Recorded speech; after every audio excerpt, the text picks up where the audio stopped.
Hello, beautiful beings. You're gonna see me a few times today.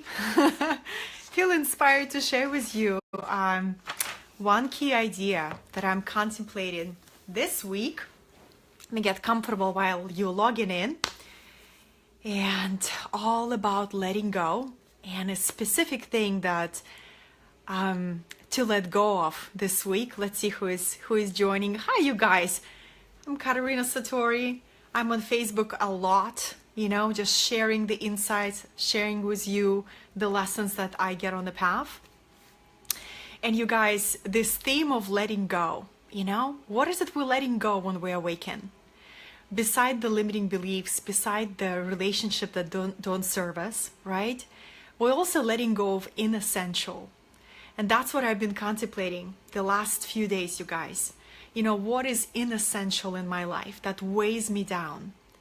That that really just feels like this burden on my shoulders that is not even mine to carry. What is it? And you guys, I can't even describe to you how much courage it takes to look inside and say what I can let go before I will be forced to let go, right? So what is an essential and what is essential? And it's only up to you to decide what is it for you, right? For me, inessential is this obsessive drive, that's became so inessential to me. I just did a interview with Matthew Cook. We were talking about supreme performance and really shedding that personality that served us to a point, because I am not like banning, oh, you guys, this hawk, this beautiful hawk that comes to my tree, she's back. I just got distracted by this beautiful hawk. So what I'm rediscovering, darlings, is that this badass achiever personality is not bad or good. It serves to a point, right? It serves to a point. Yes, Justine, this hawk is my blessing. It's my spirit bird. So I have hummingbirds coming to my window and I have this hawk. And one day, you guys, I saw a hawk making a kill right in front of me. She snatched the bird right in front of my eyes. And all I saw was like, and the feathers. That was surreal. I've never seen like nature. And nature doesn't do any waste, right? Like the hawk killed whatever it needs to kill for her dinner, but you never see a hawk hoarding her stuff. Anyway, a little bit distracted over here. But darlings, I've been sitting with this, is what is essential and what is inessential, and it's gonna redefine with every leap of consciousness you take. With every leap of consciousness. So like for me, you guys, my high achieving personality served me. It took me out of a lot of darkness, out of a lot of stuckness. It propelled that, unstoppable commitment to my mission. And lately, in the last several months, you guys, I've been shedding it. I was like, is this really all that I am? Is this really me? Or is it a type of identity that served me to a point, and now something new is being born? So you guys, I am realizing that awakening is letting go of layers of identities that were really comfortable for you to be in, and letting go of that and rediscovering who you truly are. Rediscovering who you truly are from the place of contemplation and stillness and letting go. So what is inessential for you? What is inessential for you? And what is essential for you? When I moved to Laguna Beach, you guys, I have an incredible home. It's beautiful. I wake up and first thing I see the ocean, right?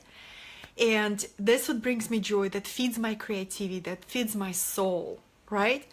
And when I moved here from a different state where I had this big house, a 3-bedroom house, right?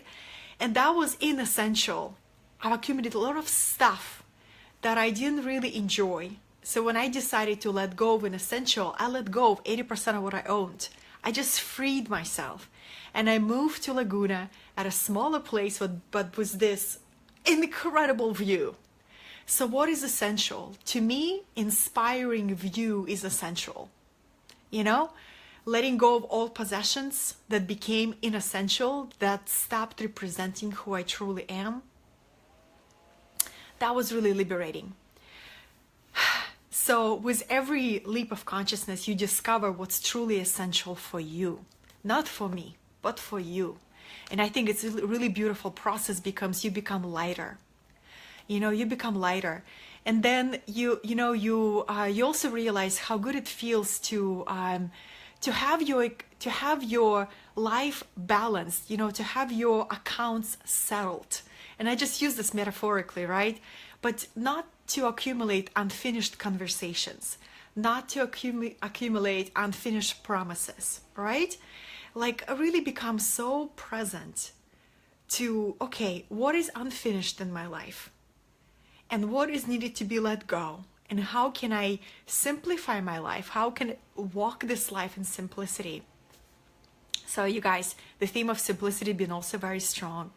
And once a week, I do this ritual where I go through the house, go through the books, go through the papers, and I look at what is inessential, right? What is unnecessary in my environment? Because like cluttered environment clutters our thinking, right? Cluttered social life depletes us, you know? You guys, I'm becoming more and more discerning who I give my physical presence to. And I'm becoming discerning because the bigger the call of the mission, the more you have to be discerning. Who are your true allies? Who are your true team? Who are your true kindred spirit? Who is coming to you leading with value instead of who is coming to you and feeling entitlement for your time, right? Very different energy, very different energy. And it's becoming discerning, right? Which relationships have outlived their purpose in your life? Which relationship you have to release, you have to let go, right? And from the place of transparency, authenticity, like saying, hey, you know, I really feel it's time for us to have a conversation, you know, that this relationship have served its role. It takes so much courage, right, you guys?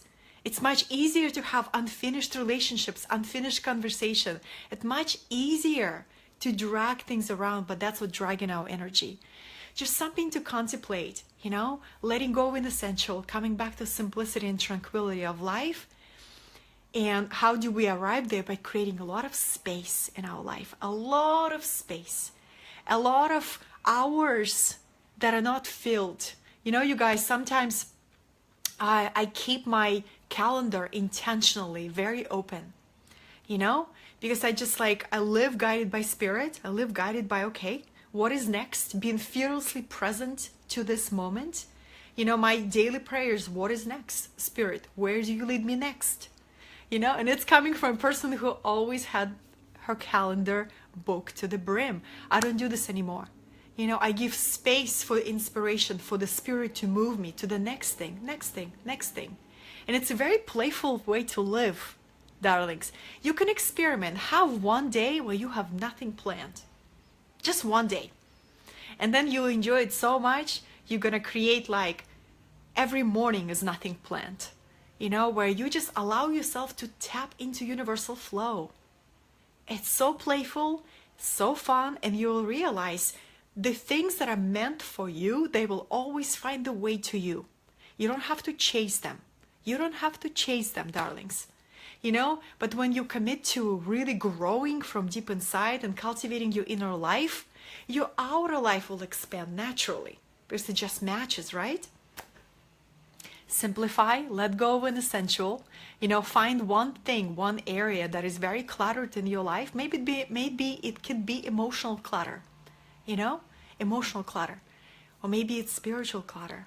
All these beliefs about who God is and who you are, what's your place in the world. I play this game sometimes, you know, I wake up and I lay in bed and I say, okay, Katerina, next half an hour, let's pretend that your mind is a clean slate. You don't have any beliefs. You have no beliefs. Guys, it only sounds so simple. You lay there for 10 minutes and you just start remembering how many beliefs have a hold on you. But that's where, like all these ancient teachers, they always remind us, come back to the place of nothingness, right? Because from the place of nothingness, you realize you are everything. So really just playing with these ideas, trying them on like a new outfit. Maybe tomorrow you wake up and you say, oh, I imagine how would I go through my day if I didn't have any beliefs at all. I didn't have any beliefs about my capabilities, about my limitations, about what I owe to somebody, what somebody owes to me, who do I need to be today, right? Who I don't need to be today. Imagine walking through an entire day, no beliefs and no plan. Scary or exciting? Where are you at? Try it. See the power of it, you guys. But that's what I wanted to share with you. Letting go of an essential. And let me look through your comments. Thank you, Justin. Thank you, Juan Carlos. I love you guys. I love you guys. Yes, letting go, letting go, letting go. And the one final thought I will share with you is that it truly doesn't matter what happens in your life. You guys, this is a big statement, and it is from one of my beautiful teachers, Richard Rudd, who wrote Gene Keys. He says, it truly doesn't matter what happens in your life. What matters is how you handle it and how graciously you receive the forces of destiny and dharma in your life. Robin, hi, sweetie pie. For those of you who joined, I'll read it to you again, you guys. It's so big. It's written in the red letters on my journal. It truly doesn't matter what happens in your life. What matters is how you handle it and how graciously you receive the forces of destiny and dharma in your life. So good. How do you handle it, right? It's all about attitude in the moment, you guys. This is the reason why I stopped planning so much. Because I want to have fluidity in my day. I want to have fluidity in my world. Because I know everything that life brings me is for one purpose only, is to enrich my experience and share it with others. So if I receive a contrasting experience, right, forces of destiny that seem to redirect something that I've been building for a while, and the universe says, you know what, good plan, but now it's redirection. How do you receive this redirection with grace in your heart? Without throwing a pit, without throwing a fit, right? And kicking and screaming and say, I don't deserve this. Oh, darling, that's the practice. That's awakening practice. Developing a deep trust in your dharma, in your unique soul path, right? And developing deep trust in your own capabilities to handle it. And developing a deep practice of receiving any experience with an open heart. Because remember, darlings, your attitude determines your frequency. Everybody will tell you your frequency affects everything. You're so welcome, Justine. You're so welcome, honey. Walking this stuff, you know what I mean? I'm in it with you. That's why it's so real. But you guys, the moment I got that universe doesn't conspire against me, and higher self doesn't test me just because it has nothing to do. You know what I mean? Sometimes it feels like you're in a spiritual boot camp. But the whole reasoning behind that is so life, higher self, life spirit, brings you experiences that help you achieve a rich understanding of your unique place in the world, of your unique gifts. And our gifts don't flower in complacency. They flower, they come to surface during trials. You discover your genius during trials, right? Where things don't go your way and you're like, what is my way? You also discover there's a higher power, right? Guiding your life. Ooh, so beautiful, you guys. So it doesn't matter what happens, it's your attitude in the moment. So you received bad news, right? The mind doesn't agree with that it's a good news. You just breathe it in, hold your hands on the belly, comfort yourself in a way that feels soothing to you. And the physical touch usually just does miracles. Give yourself a hug, right? Really to process this unexpected news or a sudden twist on your path. And then you say, Thank you for the opportunity to enrich my understanding of this universe. And let me open my heart through this experience.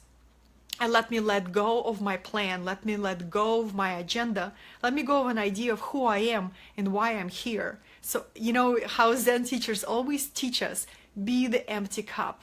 This is how I see letting go, darlings. Awakening is layers and layers and layers of letting go and becoming more playful of a creator of this reality, right? More playful pilgrim, you know, and really embracing all of it and developing such deep trust. The more you let go, the more you empty yourself, the more you have room to receive the tools, the disciplines, the practices, the teachings for your next level of consciousness. So trust whatever you are asked to let go, it's because the energy became too heavy on the vibrational level to drag it to 5D, right? So that's a little bit of inspiration. I love you very much, you guys. Thank you for being here. Bless you, bless you, bless you. And I'll be sharing more and more awakening themes with you because I feel there is this massive shift that's happening. So many people are opening their spiritual eyes. The Kundalini is rising. You know, people remember the angel inside of them. They remember their wings. They remember that they can fly. So I'll be sharing more and more spiritual teachings. And thank you guys for joining. If you resonate with this video, I appreciate if you hit the heart button, because if you do, then you will see my posts in your feed more often. Bless you and simplify your life. See how freeing it feels.